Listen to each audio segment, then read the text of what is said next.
Hi friends, இன்றைக்கி நம்ம கிச்சனில் நெத்திலி மீன் தித்திப்பு எப்படி செய்கிறதுன்னு பார்க்கலாமா? அதுக்கு ஒரு பெரிய வெங்காயத்தை ரஃப்பாக கட் பண்ணி வச்சுருக்கேன். 3 மீடியம் சைஸ் பச்சை மிளகா, கொஞ்சமாக தேங்காய், 6 பல் பூண்டு, 1 இன்ச் அளவுக்கு இஞ்சி, இதெல்லாம் ரெடி பண்ணி வச்சுக்கலாம். சட்டியில் 1 டேபிள் ஸ்பூன் அளவுக்கு தேங்காய் எண்ணெய் சேர்த்துக்கிறேன். சூடானதுக்கப்புறம் 1 டீஸ்பூன் அளவுக்கு சோம்பு சேர்த்து பொரிய விடலாம். எடுத்து வச்சுருக்க வெங்காயம், தேங்காய் எல்லாத்தையும் சேர்த்து நல்லா வதக்கிக்கிறேன். வெங்காயம் கண்ணாடி பதம் வந்ததுக்கப்புறம் அடுப்பு ஆஃப் பண்ணி ஆற வச்சுக்கலாம். ஆற வச்ச வெங்காயம் தேங்காவை பேஸ்ட்டாக அரைச்சி வச்சுக்கிறேன். இப்போது கிரேவிக்கு கொஞ்சமாக சின்ன வெங்காயம் கட் பண்ணி வச்சுருக்கேன். பாதி தக்காளி, 3 பச்சை மிளகா, கொஞ்சமாக கருவேப்பிலை எடுத்து வச்சுருக்கேன்.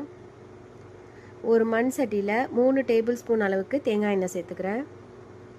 தேங்காய் எண்ணெய் சூடானதுக்கப்புறம் கொஞ்சமாக கடுகு சேர்த்து பொரிய விடலாம்.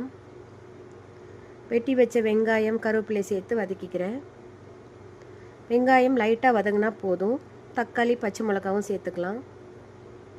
1 டீஸ்பூன் அளவுக்கு கல்லுப்பு, 1 டீஸ்பூன் அளவுக்கு மஞ்சள் தூள், 1 டீஸ்பூன் அளவுக்கு மிளகாய் தூள் சேர்த்து நல்லா வதக்கிக்கிறேன். தக்காளி நல்லா மேஷ் ஆனதுக்கப்புறம் அரைச்சி வச்சுருக்க பேஸ்ட்டை சேர்த்து நம்மளுக்கு தேவையான அளவுக்கு தண்ணி சேர்த்துக்கலாம். நான் 1.5 கிளாஸ் அளவுக்கு தண்ணி சேர்த்துக்கிறேன். குழம்பு நல்லா கொதி வருது. இப்போது உப்பெல்லாம் செக் பண்ணிக்கலாம். 8 மினிட்ஸ் சிம்லேயே வச்சு நல்லா கொதிக்க வச்சுக்கிறேன். 8 நிமிஷத்துக்கு அப்புறம் க்ளீன் பண்ணி வச்சுருக்க நெத்திலி மீனை சேர்த்து 5 மினிட்ஸ் சிம்லேயே வச்சுக்கலாம்.